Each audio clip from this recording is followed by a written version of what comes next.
Good morning everyone. Root mean square आपका इंतज़ार कर रहा है। हम अभी अल्टरनेटिंग करंट ये टॉपिक में है। बातें चल रही थी types of current, direct current, alternating current. Alternating current होता क्या है, दिखता कैसे, सिंबॉलिकल रिप्रेजेंटेशन क्या होता है, एवरेज वैल्यू क्या होती है, साइक्लिक फुल साइकिल में उसकी वैल्यू क्या होती है, एवरेज वैल्यू, हाफ साइकिल में उसकी वैल्यू क्या होती है, और हाफ साइकिल फुल साइकिल क्या होता है, और अल्टरनेटिंग करंट क्या होता है। ये सभी चीज़ें समझने के बाद अभी समय है रूट मीन स्क्वायर करंट ये समझने का। आरएमएस करंट, जैसे मैं पूछ लूँ तुम्हें यहाँ पे कि बताओ करंट की वैल्यू कितनी है, बताओ करंट की वैल्यू कितनी है यहाँ पे, तुम कौन सी वैल्यू उसे बताओगे? क्योंकि हर बार तो हर एक इंस्टेंट पे करंट की वैल्यू चेंज हो रही है। फिर तुमने सोचा चलो इसको एवरेज वैल्यू बता देते, तो तुमने इसके एवरेज वैल्यू बता दी। फिर तुम्हें उसको पूछना पड़ेगा कि मैं एवरेज वैल्यू फुल साइकिल के लिए तुम्हें बताऊँ या हाफ साइकिल के लिए बताऊँ। सामने वाला बोलेगा भाई तू रहने दे, मैं जा रहा हूँ। ठीक है। So because of this problem we need to introduce one more term that is called as root mean square current.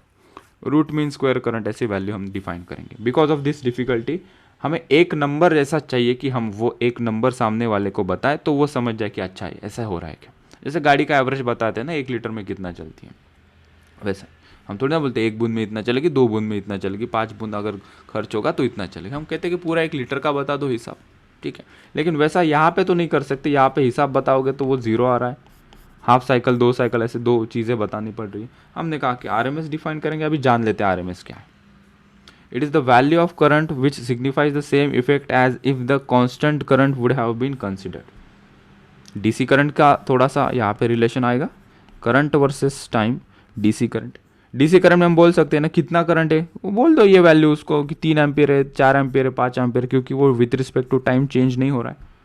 मतलब हम यही करना चाहते हैं कि अल्टरनेटिंग करंट को बाय एनी मीन्स जो डायरेक्ट करंट की वैल्यू वाला फंडा होता है उसमें अगर हम उसको डिफाइन कर पाए, मतलब हमें एक ही नंबर मिल जाएगा और वो एक कांस्टेंट वैल्यू जो मिल जाएगी उसको हम कहेंगे आरएमएस वैल्यू।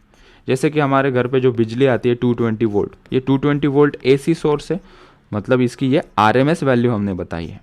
एक्चुअली वो अंदर बहुत सारा चेंज हो रही है उसकी value continuously with respect to time. To understand this phenomena हमने इंट्रोड्यूस किया आरएमएस वैल्यू। अभी पढ़ते हैं आरएमएस वैल्यू को लिखते कैसे और फॉर्मूला क्या होता है। हमको ये पता है I is equals to I not sine omega T, तभी तो ये ग्राफ निकाल पाए हम। ये इंस्टेंटेनियस वैल्यू बताता है करंट की at any instant of time T. Okay, RMS value को लिखा जाता है और बोला जाता है नाम में ही इसका पूरा मीनिंग छुपा हुआ है। पहले तो स्क्वायर करेंगे करंट का, ये देखो स्क्वायर किया, फिर उसकी मीन वैल्यू ले ली, ये देखो ये मीन वैल्यू ले ली, फिर उसका रूट लगा दिया, फिर उसको हमने रूट लगा दिया। लिखा तो रूट मीन स्क्वायर है, करेंगे तब स्क्वायर करेंगे, उसका मीन करेंगे और उसकी रूट ले लेंगे वैल्यू। करंट उसका स्क्वायर, उसका मीन और उसका रूट। कई बार किसी किताबों में ऐसा लिखा हो जाता है आई नॉट स्क्वायर, ये ऐसा और ये ऐसा, मीनिंग सेम है। इफ़ यू राइट एवरेज और मीनिंग तो सेम। वोल्टेज भी निकाल सकते हैं हम, वोल्टेज आरएमएस वोल्टेज, जैसे कि वो 220 वोल्ट था, सो उसका भी सेम तरीका है। वोल्टेज के लिए हम ये फंक्शन यूज़ करते हैं generally, V is equals to V not sine omega t. Not necessary यही अल्टरनेटिंग करंट हो, this is one of the alternating current. हमारे सिलेबस में यही सबसे ज़्यादा है, I is equals to I not sine omega t वाला and V is equals to V not sine omega t वाला। Okay, all this being said, RMS value निकालते हैं। अभी छोटा सा डेरिवेशन करेंगे, बोर्ड पॉइंट ऑफ व्यू से भी ज़रूरी ये चीज़ है, और इंटीग्रेशन वगैरह ये 2-3 चीज़ें भी यहाँ से क्लियर हो जाती हैं। IRMS हमने लिखा इट इज़ अंडर रूट, और ये मीन का स्क्वायर करेंगे। तो स्क्वायर लिखना मुझे अच्छा नहीं लगता तो मैंने 1/2 लिख दिया। फिर हमने किया कि आई को क्या लिखेंगे, आई को लिखना I not sine omega t, उसका स्क्वायर है तो I square sine square omega t आ जाएगा।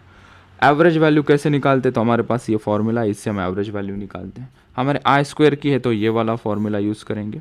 तो integration of I square D T upon integration of D T. एक फुल साइकिल के लिए पूरी वैल्यू हम बताएंगे, इसे फुल साइकिल के लिए हम पूरी वैल्यू बताएंगे। तुम कहोगे वो तो जीरो थी ना, अरे बेटा वो एवरेज वैल्यू जीरो थी, I average is equals to zero था, वो हम वो नहीं निकाल रहे हम यहाँ। तुम कहोगे सर फिर आई एवरेज जीरो था तो ये टर्म जीरो हो जाएगी, नहीं बेटा ये आई स्क्वायर के लिए कर रहे हैं। अगर सिंपली आई होता इतना ऐसा ऐसा ऐसा और ऐसा ऐसा ऐसा, तब हम कहते कि भैया एक फुल साइकिल के लिए इसका आंसर जीरो आता। लेकिन यहाँ पे आई है क्या, नहीं, यहाँ पे आई स्क्वायर है। ठीक है, सो ये हो सकता है कन्फ्यूजन, इसलिए पहले ही मैंने बता दिया। नाउ अभी पूरा मैथमेटिकल यहाँ पे प्रॉब्लम हो सकती है, जो कुछ हमारे डाउट्स हो सकते हैं वो पूरे मैथमेटिकल होंगे। अभी यहाँ पे I square I not square constant है वो बाहर ले लिया। डिवीजन का जो इंटीग्रेशन है वो कैपिटल टी होता है। 1 का इंटीग्रेशन होता है t, lower limit 0 upper limit capital T, so ये टी माइनस 0 तो सिंपली टी बचेगा। दोनों को बाहर रख दिया। Sign square omega T D T अंदर बचेगा, तो इसको डायरेक्टली इंटीग्रेट नहीं करेंगे तो सब सब्सटीट्यूट करना पड़ेगा। इसकी पावर 2 है, 2 और मोर पावर होती है तो इंटीग्रेशन में दिक्कत आ जाती है। सिंपली साइन ओमेगा टी होता तो उसको लिख देते minus cos omega t upon omega. तो साइन स्क्वायर को हमने सब्सटीट्यूट किया 1 माइनस कॉस 2 थीटा अपॉन 2। ये आया कहाँ से, तो you can back trace from here. Cos 2 theta is equals to cos square theta minus sine square theta, और इसके साथ ही साथ तुम्हें ये लगेगा sine square theta plus cos square theta is equals to 1। इन दोनों को सॉल्व करोगे you will arrive to this formula. So 1 minus cos 2 theta upon 2 हम इसको लिखेंगे, थीटा की जगह पे हमारा होगा omega T. That is the substitution we did it here. अभी टर्म्स को सेपरेट कर लिया, 2 डिनोमिनेटर में था तो ये 1/2 बना दिया, और कॉस 2 ओमेगा टी बाई 2 इसको बना दिया। अलग से इंटीग्रेट कर देंगे। मेक श्योर बाहर 1/2 है। आई नॉट स्क्वायर अपॉन टी ये तो कांस्टेंट टर्म है, वो इंटीग्रेशन का पार्ट नहीं हो बन सकते। 1/2 का इंटीग्रेशन आया t/2, वही कांस्टेंट 1/2 इसका integration 1/2 into T, lower limit 0 upper limit T. Upper limit T यहाँ पे पुट करेंगे तो ये t/2 हो जाएगा, माइनस लोअर लिमिट पुट करोगे तो 0/2 हो जाएगा। तो 0/2 क्यों लिखना। फिर आए हम यहाँ पे इसका इंटीग्रेट करना। कॉस का इंटीग्रेशन होता है जैसे कि साइन ए एक्स का इंटीग्रेशन होता है माइनस ए एक्स अपॉन ए। एक्स का कोएफिशिएंट ए है, तो ये बात बच्चे बहुत बार भूल जाते हैं, तो मैं बार बार स्ट्रेस करके बताता हूँ कि डिवीजन में भी लिखना होता है वो A. So cos 2 omega t upon 2 का इंटीग्रेशन आएगा साइन, कॉस का इंटीग्रेशन साइन होता है, प्लस साइन होता है, ये माइनस साइन इसका है इक्वेशन का। तो साइन 2 ओमेगा टी अपॉन 2, और ये जो 2 ओमेगा है that is the coefficient of T, उसको लिखेंगे 2 ओमेगा। ठीक है, लिमिट वगैरह पुट करके मैंने लिखा है, नहीं तो पूछोगे सर ये स्मॉल टी था यहाँ पे कैपिटल टी कैसे हो गया। लिमिट लगा के लिखा है मैंने इसको। अच्छा, अभी ओमेगा को पुट करेंगे हम 2π/t, we will substitute excuse गले में खिच omega is equals to 2π/t, इसे सब्स्टिट्यूट करेंगे हम हियर। यहाँ पे भी 2π/t सब्स्टिट्यूट करेंगे, और क्या यहाँ पे भी 2 है, यहाँ पे भी 2 है, तो वो 2 कॉमन ले लिया। So this will become t only. यहाँ का 2 चला गया तो यहाँ पे सिर्फ ये एक्स्ट्रा, ये सिर्फ 2 बचा, वो वाला 2 लिखा है। ओमेगा को 2π/t लिखा। सो ये t और ये t कट हो गया, गलती से भी ऐसा कट मत कर देना। 2 ओमेगा हो गया चलो हो गए पढ़ाई, चलो बाय बाय, समझ गया। नहीं, ये फंक्शन के अंदर है और ये सेपरेट टर्म है। आई होप इतना तुम लोग समझते हो। t कट हो गया, ये 4π हो गया, साइन 4π। ये डिनोमीटर वाला t ऊपर चला जाएगा तो मैंने यहाँ पे लिखा। डिनोमीटर में ये 2 × 2 4π हो जाएगा। सॉल्व करेंगे आगे। साइन 4π कितना होता है, साइन 0 इज 0, ये 2π हो गया एक चक्कर, ये 4π हो गया, मतलब 0 रहे 2π रहे 4π रहे, हम सेम जगह पे आ रहे, तो दैट इज़ द 0। ये पूरी टर्म 0 हो गई, and I solve it and got the answer I0/√2। So IRMS is the root mean square value of current. This only happens for alternating current. Direct current अगर पढ़ेंगे तो इतनी चीज़ें नहीं होती है। This is only for alternating current. IRMS की value I0/√2। Similarly we can say that